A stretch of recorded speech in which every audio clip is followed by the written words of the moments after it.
Olá pessoal, tudo bem com vocês? Um ótimo início de domingão, agora 3 para as 9. O Brunão não tomou café ainda, mas já bateu aqui um ovinho mexido, então um ótimo dia 15 de virada de tempo aqui no interior de São Paulo. Tô cruzando os dedos aqui para chover. Tomara que sim, me diga como é que está na sua cidade aí. Pois bem pessoal, tô gravando esse vídeo aqui porque acho importante.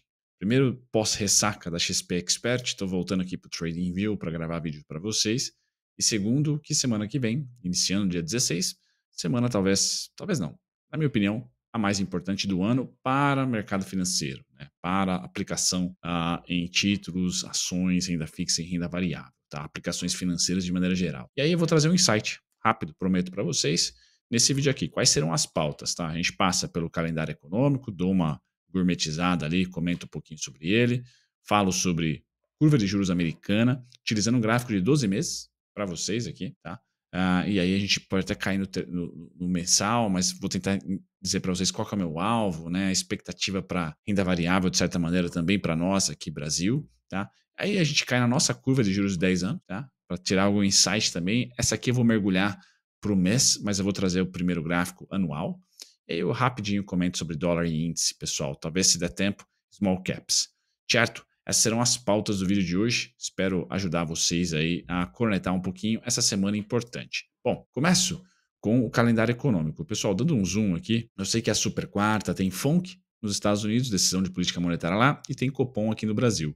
Minha opinião, 0,25 Brasil para cima, menos 0,25 para o FONC Estados Unidos, Fed. O mais bacana vai ser a entrevista do Powell pós-decisão, ali por volta das 3h30, já começa essa batina mais forte. Que eu entendo? Eu entendo que o nosso Copom vai subir juros e vai ser duro, tá? No comunicado. Vai ser hawkish na ata semana que vem, terça-feira. Já o Fed vai ser o oposto. Ele vai subir 25, apesar do mercado estar colocando 50-50, né? Entre queda, vai cortar 25, perdão. E o mercado, o CME, está colocando lá 50% de corte 25, 50% de corte 50.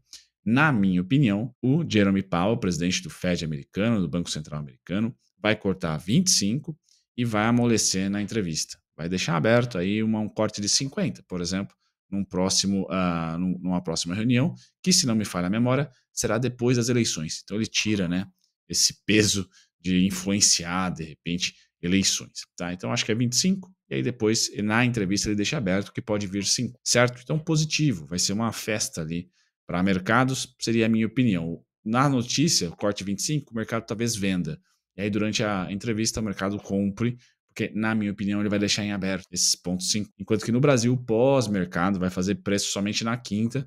Eu acho que vem dureza por aí, tá? Vem 25 de alta, embora eu não concorde, e manda bala num comunicado ferrenho, tá? Nós temos queimadas, nós temos energia indo para a bandeira vermelha, tá? Então, mais resquícios, talvez, aí das enchentes do Rio Grande do Sul. Então, a inflação de alimentos e de energia elétrica, tá? Devem sobressair a deflação que muito provavelmente vai acontecer com os combustíveis, tá? A Petrobras, muito provavelmente, em algum momento desse mês, o pessoal deve cortar combustíveis. Pelo menos é isso que eu imaginaria, tá? Depois da queda recente do petróleo. Bom, feito isso, a gente fecha a quarta, mas eu quero começar aqui o calendário econômico dizendo que terça é muito importante. Pós-simpósio de Jackson Hole, tá? O encontro dos banqueiros centrais nos Estados Unidos de agosto, tá? Segunda semana, entre segunda e terceira semana de agosto, o Powell, na entrevista sabatina coletiva que ele deu lá, disse: dos meus 2 mandatos, inflação e trabalho, o que mais me importa agora é trabalho, atividade econômica. Então, o mercado ficou ligado no payroll, ficou ligado em vendas do varejo, PMI, de serviços, industrial, etc. Nós temos terça-feira, dia 17, às 9h30, vendas do varejo. Importantíssimo, pessoal. Então, a semana começa a pegar fogo, vamos assim dizer, terça-feira. Tá? Segunda é o único dia morno, na minha opinião, da semana que vem. Dia 16 é o único dia morno. Depois, pessoal, aquece não só na terça, por vendas no varejo nos Estados Unidos. Quarta é a super quarta, não preciso dizer.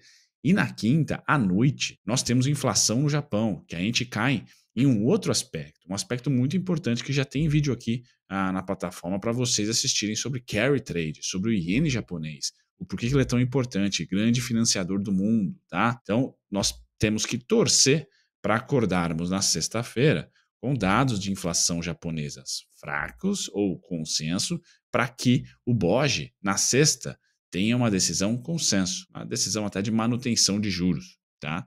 Por lá.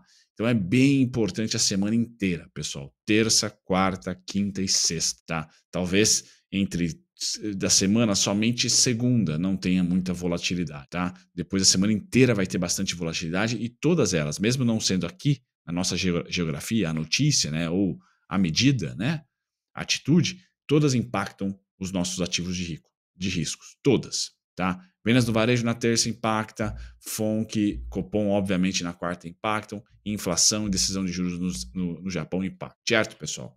Dito isso, eu caio aqui rapidinho para vocês dizer, olha, a curva de juros americana, primeiro, um ponto que eu quero trazer para vocês. Eu estou otimista, o Brunão aqui está otimista em relação ali a uma festa não muito mais alongada dos mercados, mas ainda assim, setembro tendo um push final ali, né? Uma nova máxima no índice Bovespa, tá? Entre setembro e outubro, aí sim a gente vai entrar no marasmo, a expectativa, por exemplo, das eleições americanas e do rally natalino, próxima temporada corporativa. Ponto. Então a gente vai ter, minha opinião, entre 2 a 4, 2 a 5 pregões, tá? Ainda de volúpia, de alta, por exemplo, até aqui, por exemplo, fazer uma nova máxima, o Ibovespa, e aí a gente enxuga, tá? Não mantém a tendência de alta de um novo rompimento para cima, na expectativa de eleições e de temporada corporativa. Mais uma, tá? Feito isso, para o médio prazo, eu acho que nós vamos viver num período, tá? Médio prazo, 5, 10 anos, por exemplo.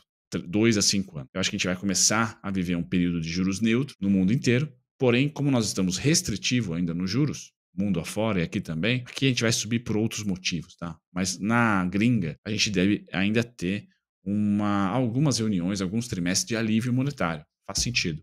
E no caso da curva de juros americano, pessoal, eu considero que 2,88, estou utilizando aqui o gráfico anual, 2,88% é quando essa festa começa a acabar.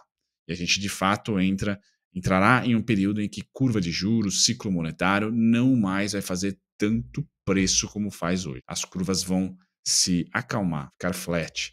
Essa é a minha opinião. Então a gente tem esse último gás, mas logo, logo, pessoal, o mercado financeiro vai entrar em um marasmo, assim, espero, porque todo mundo vai ficar com um pouco de medo de inflação devido à desglobalização, tarifas, etc. Mas também, tá? Não vai poder estimular muito a economia porque dívidas estão altíssimas. Tá? Então, os bancos centrais vão ficar nos juros, não ferra o meu tesouro, mas também não estimula a economia, ou seja, juros neutro. Então, 2,88 é meu alvo para a curva de juros americana, que hoje está em 3,65. Ou seja, pessoal, tem um bom chão ainda de volúpia para os mercados, mas assim, essa volúpia acaba logo logo. Tá? A gente já está vendo grandes investidores zerando posição, talvez também visualizando ali que tem mais uma festinha, a festinha aí dos novos entrantes, que serão os piores compradores.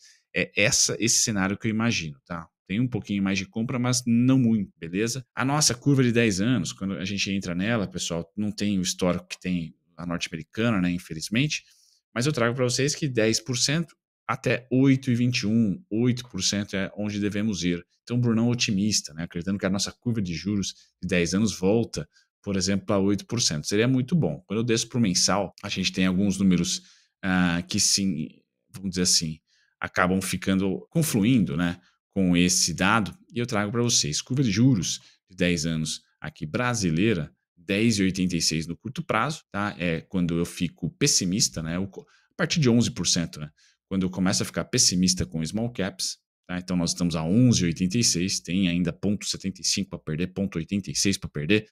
Colocando isso em perspectiva de uma curva longa, pessoal, nossa, quase 1% de fechamento, você pode pôr aí 10, 15, 20% de alta para sua small cap, tá? É bonança, tá certo? Por incrível que pareça, apesar do pouco percentual, né? Então 10,86 e 8,85 é final, tá? No curto prazo do rally das small caps. Essa seria a minha opinião, certo, pessoal? A gente ainda tem um fechamento programado, tá? Ou seja, na tendência atual, que é de queda, mas ela ficou de fechamento, né? Mas ela ficou complexa depois do ano de 2024, né? Estamos aqui testando uma máxima de 2023.